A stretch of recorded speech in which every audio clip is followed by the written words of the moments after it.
sərgimizin ölçüsü milli ruhda tərbiyə edilmişlər cavablanır. Bu tərbiyə keçirmənizin məqsədi sizin kimi gənclərin milli ruhda tərbiyələnməsini daha da buna vəsilə olmuşdur. Bu mövzu ilə bağlı bizim dəyərli qonaqlarımız var. Sözü sosial mədəni dəyişikliklərin öyrənməsi istiqamət edildiyi sərgidə Hüseyin istəyirəm. Buyurun Hüseyin. Çox sağ olun. Təşəkkür edirəm.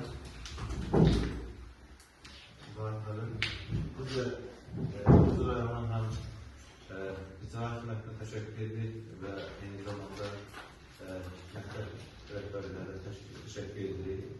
Burada təqdirdə sizə də hər birinizə təşəkkür edirik. İştirak etdiyiniz üçün həqiqətən Azərbaycan Respublikasının qeyri-hökumət təşkilatları dövlət agentliyinə təşəkkür edirik. Bu ideyanın dəstəklədiklərinə görə əsas məqsədimiz müasir dövrdə milli ruhda tərbiyənin yeni işlərdə necə aparmaq olar? Ümumiyyətlə, tərbiyəli işlər müasir dövrdə tərbiyəli yolumuzda nə kimi yer alır? Bütün bunlar hamısı təbii ki, bizim layihəmizin həyata keçirdiyi əsas məqsədlər sırasındadır və bu məqsədlər sırasında biz eyni zamanda kitabı nəşr etmişik. Bu kitabda sizin üçün dəyərli orada fikirlər var. Bizim burada tədbirimizdə eyni zamanda ekspertimiz, hörmətli profesör İbrahim Kərimov əyləşir. Onun bizim deməli, sizə çox dəyərli burada bu milli ruhda tərbiyə ilə bağlı yeni fikirlər olacaq. Ümumiyyətlə, tədbir özü ümumiyyətlə müasir dövrdə milli ruhun gücləndirilməsi, milli ruhun müasir qalabalaşan dünyada daimi inkişaf etdirilməsi əsas vacib məsələlərdir. Məktəblərdə həmişə ümumiyyətlə ali təhsil ocaqlarında, orta məktəblərdə milli tərbiyənin gedişi artırılmalıdır. Nə üçün milli ruhda? Çünki müasir dünyada getdikcə qlobal dəyərlər artır və o qlobal dəyərlər biz bilirik ki, hər birimizin bugünləri mobil telefon bizi hər birimizi sanki bir sosial media vasitəsinə çevirir. Biz orada çox informasiya alırıq, çox negativ də informasiyalar daxil olur bizə hər gün. Amma biz həmişə milli ruhumuzu, necə deyərlər, o milli ruhda inkişafa əsas diqqət yetirməliyik. Nədir milli ruhda tərbiyə, nədir milli ruhda gənclərimizin bu günlərin tərbiyə olunması? İlk növbədə Azərbaycanın Respublikasının bu günlərin ərazilərimiz bizim dövlət suverenliyindən sonra ərazilərimizin suverenliyi bərpa olunur. Artıq bizim dövlətimiz güclü bir dövlətdir. Yer üzündə, nəinki Cənubi Qafqazda, eyni zamanda yer üzündə güclü dövlətlərdəndir. Və bugün dövlətimizin güclü olması eyni zamanda bizə, eyni zamanda qarşımıza məqsədlər qoyur ki, biz milli ruhumuzu daha da gücləndirməliyik. Harada olmamızdan asılı olmayaraq.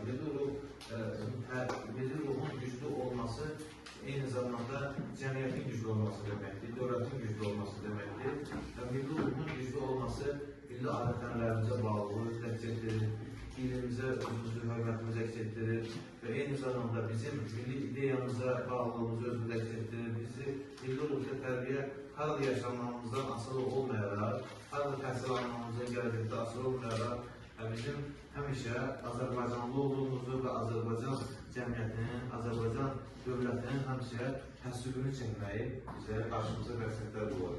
Və hər birimizin də təbii ki, hər biriniz bir ailədə təmsil olursunuz və ailəniz sizin üçün əziyyət çəkir, sizin çalışır ki, yaxşı bir, layiqli bir övlad kimi böyüyəsiniz, məktəblər çalışır ki, siz layiqli bir vətənə övlad kimi böyüyəsiniz, dövlətiniz çalışır ki, siz vətənə, dövlətə, cəmiyyətə layiqli bir yer tutub, layiqli bir vətəndaş kimi böyüyəsiniz və bunu da əsas təməlində təbii ki, bizim milli ruhumuz dayanır ki, o milli ruhun içərisində dövlətçiliyə bağlıdır. Dövlətini sevmək, vətəndaşlarımızı sevmək, bir-birimizə olan bağlılığımız və eyni zamanda qeyd etdiyimiz kimi harada yaşamamızdan asılı olmayaraq hər birimiz Azərbaycanlı olduğumuzu və bu Azərbaycanın təsvirini çəkməyi bacarmalıyıq.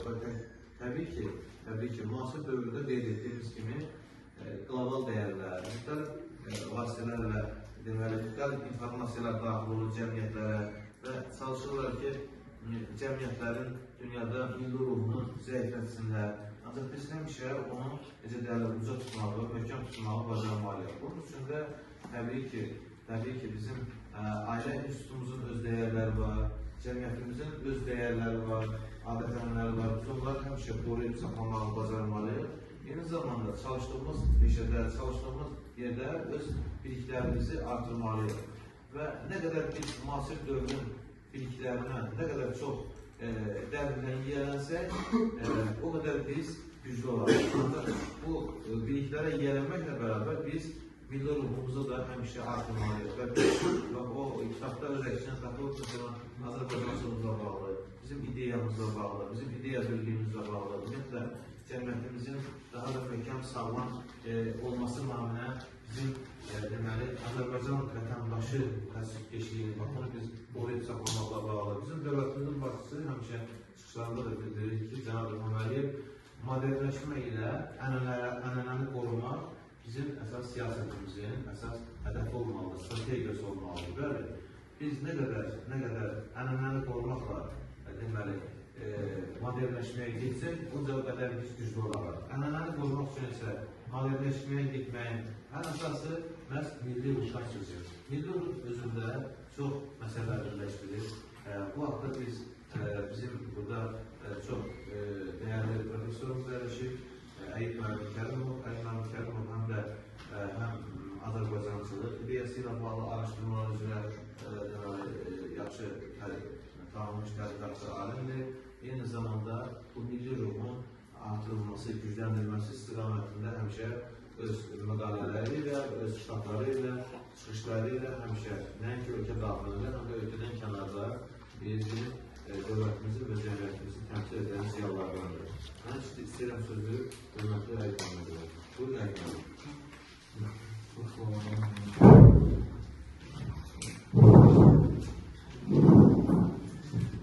Mən də hamı salamlayıram. Azərbaycanımızın gözəl bir görüşməsi, havası da gözəl. Baxıram kəşflər hamısı həm sağlam, həm gözəl ortadır. Məktəbdə də yaxşı ahval var. Ahval var ki, bu yerləri başdan hiss olunur. Və bir ki, mən də təşəkkür edirəm təşkilatçılara.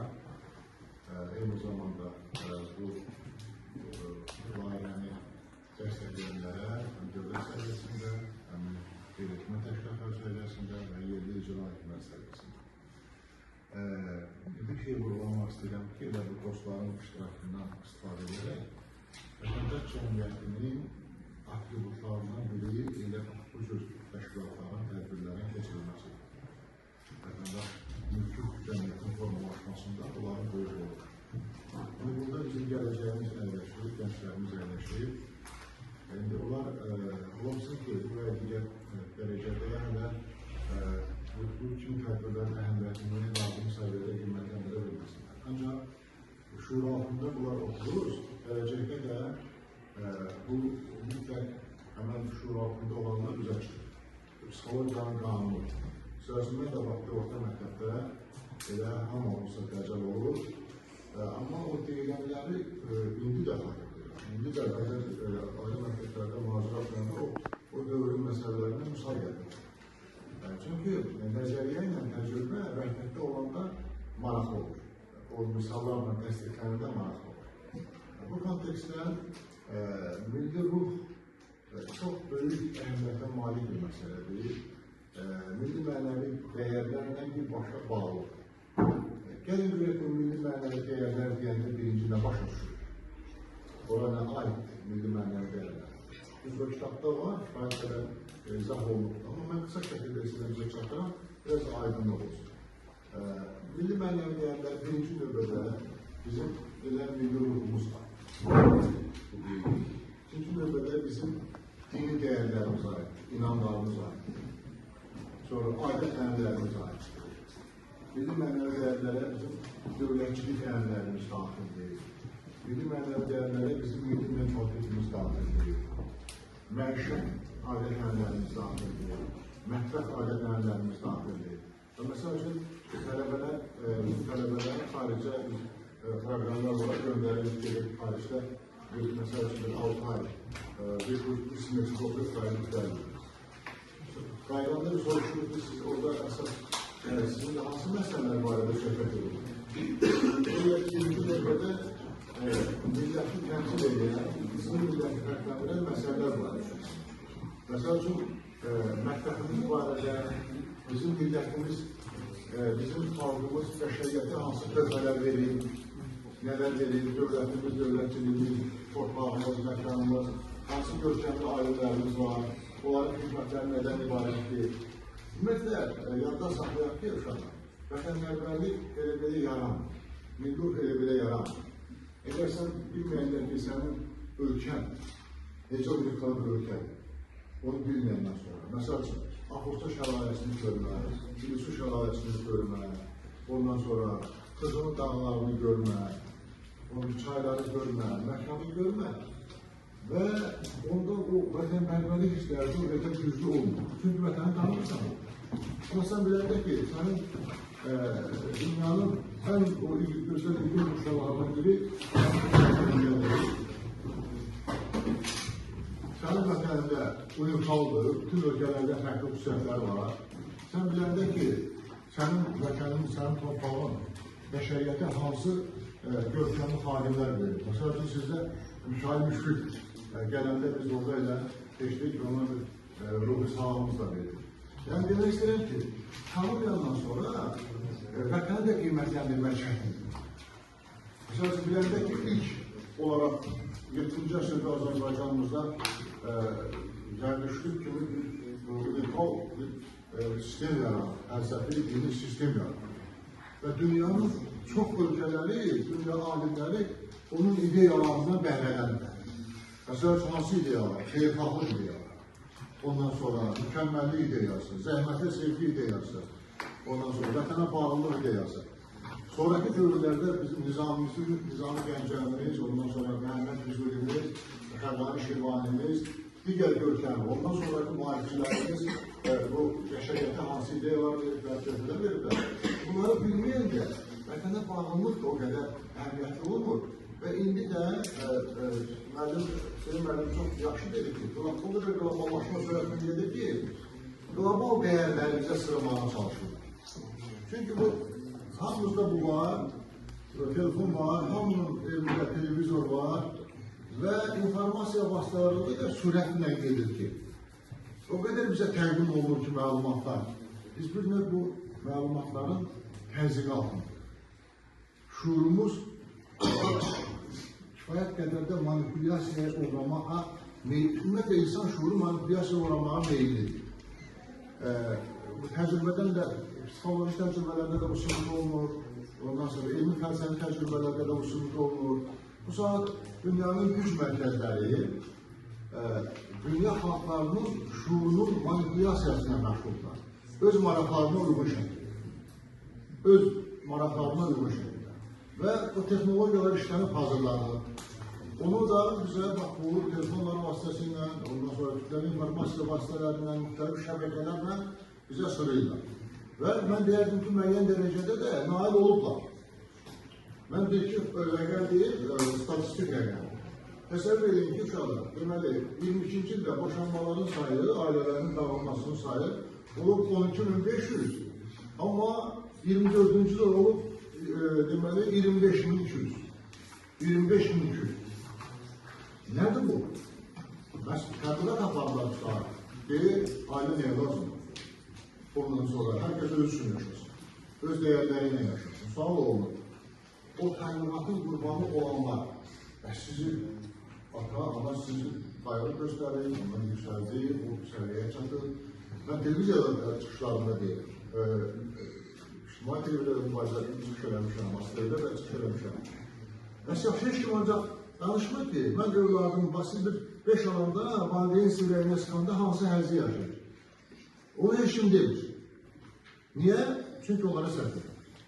Heç kim o məsələni demir ki, mənim nəvəm dünyaya gələndə mən hansı həzzi yaşamışım. Bax, bunları danışmaq qoyurlar kənara. Kütləvi informasiya vasitələrində də, xarici maliyyələşdirəndə ancaq elə mövzuları qoyurlar ki, o deqregasiya yaparsın, dəyərlərimizi aşındırsın, unuttursun bizə. Niyə bu lazımdır? Çox sağ olmalıdır ki, onların nəyinə lazımdır bunu eləsinlər.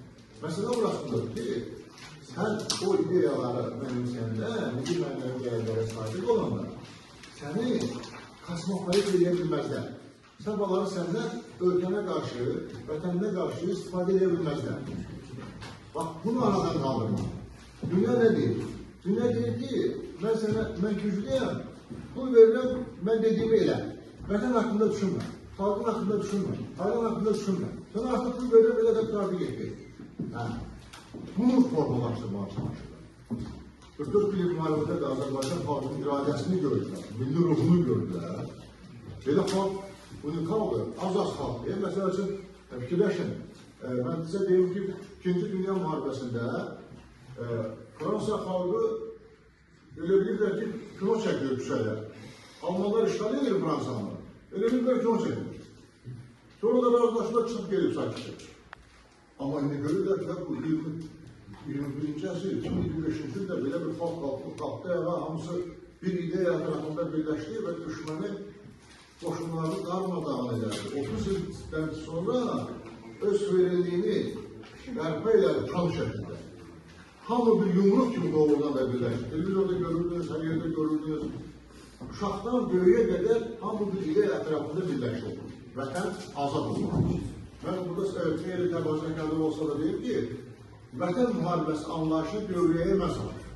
Əvvəl hamı deyir, torpaqların azad olması. Mən bütün şəbəkələrdə, televiziyada dedim ki, bu bizim üçün vətən müharibəsi. Nə torpaqların azad olması? Hamımız ayağa qalxmalıyıq və vətən uğrunda da döyüşə getməliyik. Demək olar ki, bütün kiçikdən böyüyə qədər, əgər iradısıdırsa, televizorda göstərdilər, balaca bir oğlandır, həyətlərindən gelib moranını qopardı, bir dənə moranlar var. Gətirib durub yoldakı əskərlərə versin, maşını ötürsün ki, aparın əskərləri çatdırın. Bunun hamısını çəkiblər, indi öyrənirlər ki, bu xalq necə xalqdır. Nə qədər bunlar vətən, xalq, torpaq üçün ana bir evladını şəhid verir, deyir ki, yox, bu üzrə getsin, ancaq vermənin problemini tutar, canını tutarsınlar.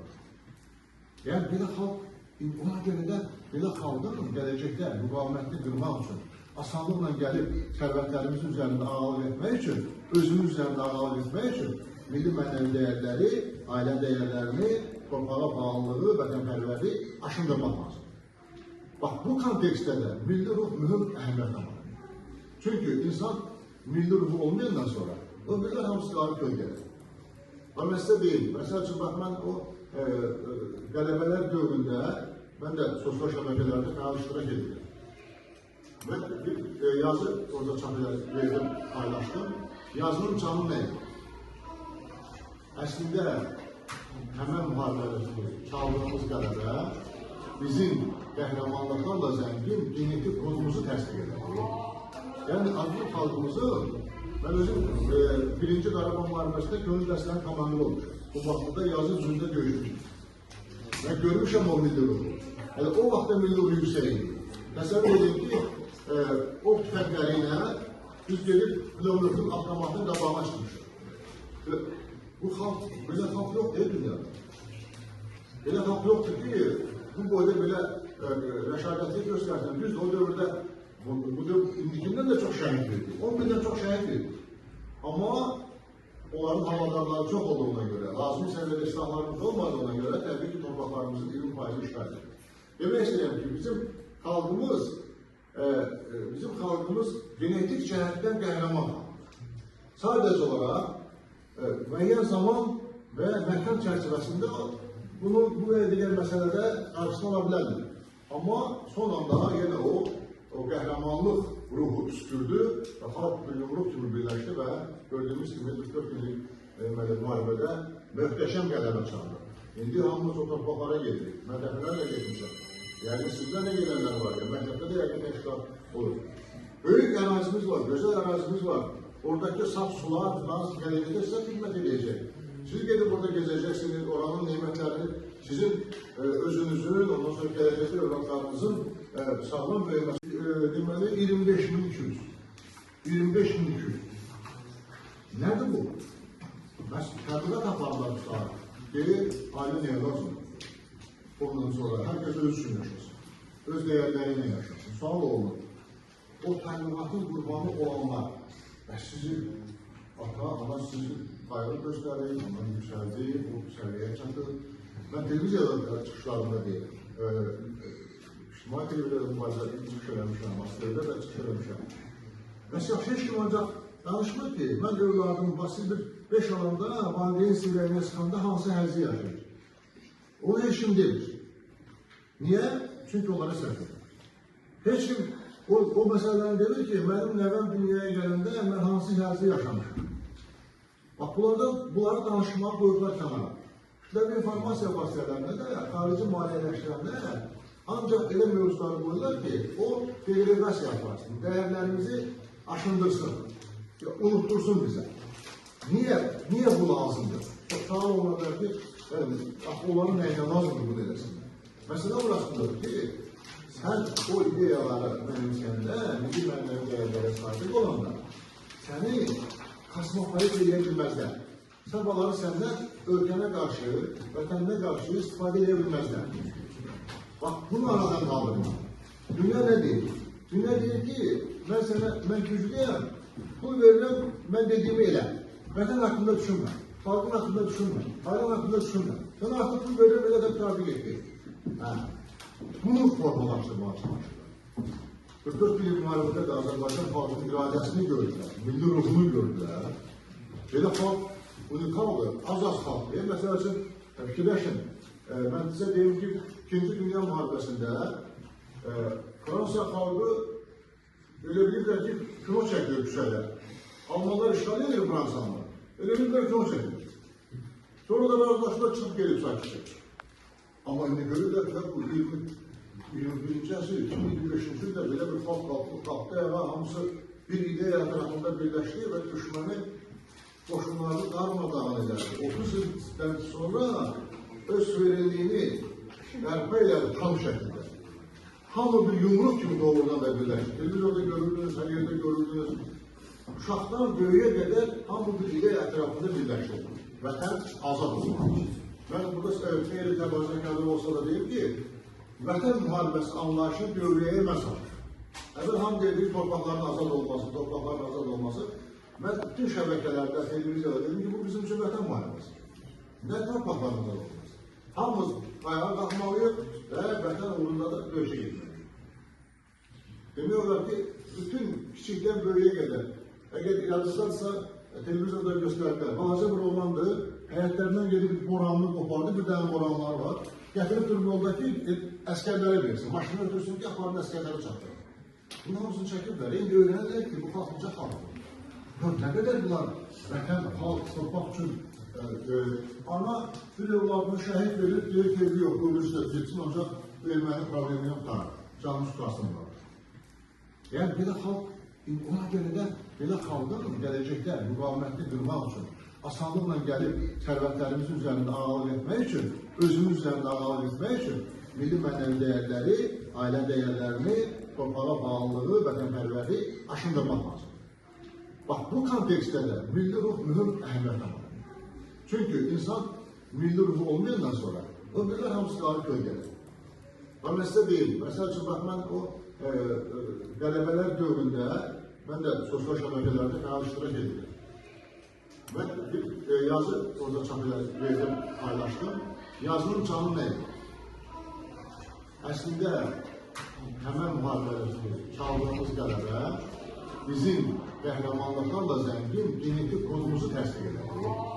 Yəni, Azərbaycan xalqımızın, mən özüm 1-ci Qarabağ müharibəsində Könül dəstənin komandiri olmuşum. Bu vaxtda yazı üzründə görüşmüşüm. Mən görmüşəm o milli ruhu. Yəni, o vaxtda milli ruhu yüksək idi. Təsəvvür edin ki, o tüfəngləri ilə biz gedib kilometrin avtomatın qabağına çıxmışıq. Bu xalq, belə xalq yoxdur dünyada. Belə xalq yoxdur ki, bu boyda belə rəşadətli göstərsən, biz o dövrdə, bu indikindən də çox şəhid verdik, 11-dən çox şəhid verdik. Amma onların havadarları çox olduğuna görə, lazım səviyyədə silahlarımız olmadığına görə, təbii ki, torpaqlarımızın 20% işgal edir. Demək istəyirəm ki, bizim xalqımız genetik cəhətdən qəhrəman xalqdır. Sadəcə olaraq, müəyyən zaman və məkan çərçivəsində bu digər məsələdə qarşısına ala bilərlər. Amma son anda yenə o qəhrəmanlıq ruhu üstürdü və xalq bir yumruq kimi birləşdi və gördüyümüz kimi 44 günlük müharibədə möhtəşəm qələbə çaldı. İndi hamımız o torpaqlara gedirik, mədəfələrlə getmişəm. Yəni sizdə nə gedənlər var ya, məktəbdə də yəqin təşkilat olur. Böyük ərazimiz var, gözəl ərazimiz var. Oradakı saf sular, Fransız gələcəkdə sizə xidmət edəcək. Siz gedib orada gezəcəksiniz, oranın nimetlərini sizin özünüzün, ondan sonra gələcəkdə övladlarınızın sağlam böyüməsinə kömək edəcək. Bütün bunların hamısı bəs milli ruhun ətrafında. Bu kontekstdən, globallaşmada bizə qarşı yönəldilən həmən o destruktiv, yəni aşındırıcı ideyalara qarşı, hərəkətlərə qarşı, çıxışlara qarşı müqavimətli olmaq üçün milli ruhumuzu inkişaf etdirməliyik. Milli ruhumuzu o səviyyəyə qaldırmalıyıq ki, hamımızın içimizdə, hamımızın qəlbində bir mənalı olsun. Bu xalq mənimdir, bu torpaq mənimdir, ondan sonra bu dövlət bizimdir, bu dövlətçilik bizimdir. Bizim ideologiyamız var. Həmən o milli ruh çərçivəsində ideologiyamız var. Hansı ki bu ideologiyanın da adı adlanır Azərbaycançılıq ideologiyası.